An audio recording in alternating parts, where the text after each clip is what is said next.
আমাদের আজকের গল্পের হিরো না বন্ধুরা, আজকে আমাদের এই গল্পের কোনো হিরো নেই। কারণ আজকের পর্বটি কোনো ক্যারেক্টার বেসড স্টোরি নয়। আজকের পর্বটি বাংলাদেশের একটি অমিত সম্ভাবনাময় শিল্প খাত নিয়ে, যেটি নিয়ে আমরা অনেকেই সামান্য জানি, অনেকেই বেশি জানি, আবার অনেকেই একদমই জানি না। এই শিল্পটি বাংলাদেশের পার্সপেক্টিভে একটি প্রথম শ্রেণীর শিল্প হলেও সবসময় আলোচনার কেন্দ্রবিন্দুতে থাকে না, কিন্তু নীরবে কাজ করে যায়। আজকের আলোচনা জাহাজ শিল্প নিয়ে। জাহাজ শিল্পে বাংলাদেশের অত্যন্ত সম্ভাবনাময় দুটি খাত। একটি হলো শিপ ব্রেকিং ইন্ডাস্ট্রি, জাহাজ ভাঙা শিল্প, আর অন্যটি হলো শিপ মেকিং ইন্ডাস্ট্রি, জাহাজ নির্মাণ শিল্প। গ্লোবাল র্যাঙ্কিং, জাহাজ ভাঙার ক্ষেত্রে বাংলাদেশ সমগ্র বিশ্বে 1 নম্বর, আর জাহাজ নির্মাণের ক্ষেত্রে সমগ্র বিশ্বে 14 নম্বর।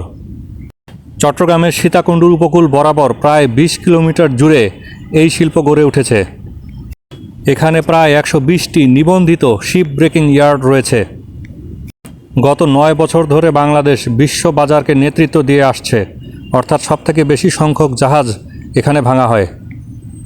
শিল্পটির বার্ষিক টার্নওভার প্রায় 2.46 বিলিয়ন মার্কিন ডলার বা 30,000 কোটি টাকা সমমূল্যের, যা অর্থনীতিতে বাংলাদেশের আরএমজি সেক্টরের পরপরই অত্যন্ত শক্তিশালী ভূমিকা রাখছে। এই শিল্প থেকে প্রাপ্ত স্ক্র্যাপ স্টিল বাংলাদেশের প্রায় 60 থেকে 70% রড উৎপাদনে ব্যবহৃত হয়, যা আমাদের অর্থনীতির মেরুদণ্ডকে শক্তিশালী রাখতে সাহায্য করছে। তবে আর সব ইন্ডাস্ট্রির মতো এখানেও বেশ কিছু চ্যালেঞ্জ রয়েছে, যেমন শ্রমিকদের জন্য নিরাপদ কর্মপরিবেশ সৃষ্টি করা, অর্থাৎ সেফটি গিয়ার এবং সেফটি ইকুইপমেন্ট পরে কাজ করা। এছাড়াও রয়েছে পরিবেশ দূষণের ইস্যু। তেল, বর্জ্য এবং বিভিন্ন রাসায়নিক পদার্থ যথাযথ প্রক্রিয়ায় ডিসপোজাল করা না হলে আশেপাশের এলাকায় ছড়িয়ে পড়তে পারে। এতে ইকোসিস্টেম মারাত্মক ক্ষতির সম্মুখীন হতে পারে। এনভায়রনমেন্টাল কনসার্নিং একটি বিষয় সম্প্রতি সংযোজিত হয়েছে, আর তা হলো হংকং কনভেনশন 2025 কার্যকর হয়েছে এবং এরপর থেকে এই শিল্পের সাথে জড়িত সকল প্রতিষ্ঠানকে একটি নিয়ম এবং মনিটরিংয়ের আওতায় আসতে হচ্ছে। Hong Kong international convention for the safe and environmentally sound recycling of the ships, HKC, September 2025 থেকে কার্যকর হয়েছে। এটি বিশ্বব্যাপী জাহাজ ভাঙা শিল্পে একটি বড় পরিবর্তন আনতে যাচ্ছে। তার একটি হলো সেফটি স্ট্যান্ডার্ড, শ্রমিকদের জন্য নিরাপদ কর্মপরিবেশ, PPE অর্থাৎ পার্সোনাল প্রোটেক্টিভ ইকুইপমেন্ট, এবং যথাযথ ট্রেনিং সবার জন্যই বাধ্যতামূলক করা হচ্ছে। দ্বিতীয়টি হলো পরিবেশ সুরক্ষা বা এনভায়রনমেন্ট কনজারভেশন। তেল, অ্যাসবেস্টস এবং অন্যান্য ভারী ধাতু এবং কেমিক্যাল ইত্যাদি ক্ষতিকর পদার্থকে সঠিকভাবে নিষ্পত্তি করতে হবে। তৃতীয়টি হলো ইন্টারন্যাশনাল অডিট অ্যান্ড সার্টিফিকেশন। ইয়ার্ডগুলোকে HKC এর মানদণ্ডে উত্তীর্ণ হতে হবে, অন্যথায় তারা আন্তর্জাতিক বাজারে কোনো অর্ডার পাবে না। অর্থাৎ সর্বোপরি বাংলাদেশকে একটি গ্রিন শিপ ব্রেকিং বা সবুজ জাহাজ ভাঙা শিল্পের দিকে অগ্রসর হতে হবে। এর আগে আমরা আরএমজি সেক্টরেও এই ধরনের চ্যালেঞ্জ ফেস করেছি এবং উত্তীর্ণ হয়েছি। কাজেই কনফিডেন্স আমাদের আছে, কিন্তু ধারাবাহিকতা রাখতেই হবে।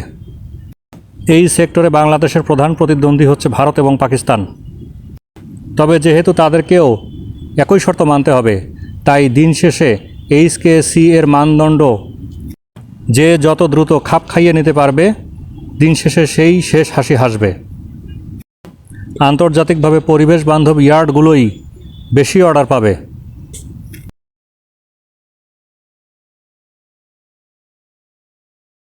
তাই আমাদের চ্যালেঞ্জ এখানেই, অর্থাৎ অ্যাডভার্সিটিকে অপরচুনিটিতে কনভার্ট করতে হবে। আজকের পর্বটি শুধুমাত্র জাহাজ ভাঙা শিল্প বা শিপ ব্রেকিং ইয়ার্ডকে নিয়েই সাজানো হয়েছে, আর জাহাজ নির্মাণ শিল্প নিয়ে আরেকটি পর্বে আলোচনা হবে। তবে এই শিল্পে দক্ষ লেবারের পাশাপাশি এফিশিয়েন্ট ম্যানেজমেন্ট এবং এফিশিয়েন্ট ইঞ্জিনিয়ারিং গ্রুপ দরকার। এই শিল্প নিয়ে যেসব ইঞ্জিনিয়ারিং সেক্টর কাজ করছে তার মধ্যে একটি হলো materials and metallurgical engineering department বা MME। বাংলাদেশের বেশ কিছু প্রথম শ্রেণীর প্রকৌশল বিশ্ববিদ্যালয়ে এই সাবজেক্টটি পড়ানো হয়। এছাড়াও এই ইন্ডাস্ট্রি থেকে যে পরিমাণ রড কাঁচামাল হিসেবে আমরা পাই তা আমাদের ইনফ্রাস্ট্রাকচারকে ডেভেলপ করতে যথেষ্ট সহায়ক ভূমিকা রাখছে। Factory, warehouse, workshop, industrial complex ইত্যাদি বিভিন্ন স্থাপনা নির্মাণে রডের যে চাহিদা তার একটি বড় অংশই আসছে এখান থেকেই। Factory, industrial complex, warehouse, workshop, commercial এবং রেসিডেন্সিয়াল বিল্ডিং ডিজাইন এবং কনস্ট্রাকশন মনিটরিংয়ে অত্যন্ত বিশ্বস্ত একটি নাম আহসান ইঞ্জিনিয়ারিং। নির্ভরযোগ্য ডিজাইন এবং কনস্ট্রাকশন মনিটরিং সার্ভিস পেতে ডেসক্রিপশন বক্সে দেখানো নাম্বারে যোগাযোগ করুন। আগামী পর্বে বাংলাদেশের আর কোন বুমিং সেক্টর বা ইন্ডাস্ট্রি নিয়ে তথ্যবহুল ভিডিও পেতে চান তা কমেন্ট বক্সে জানিয়ে যাবেন।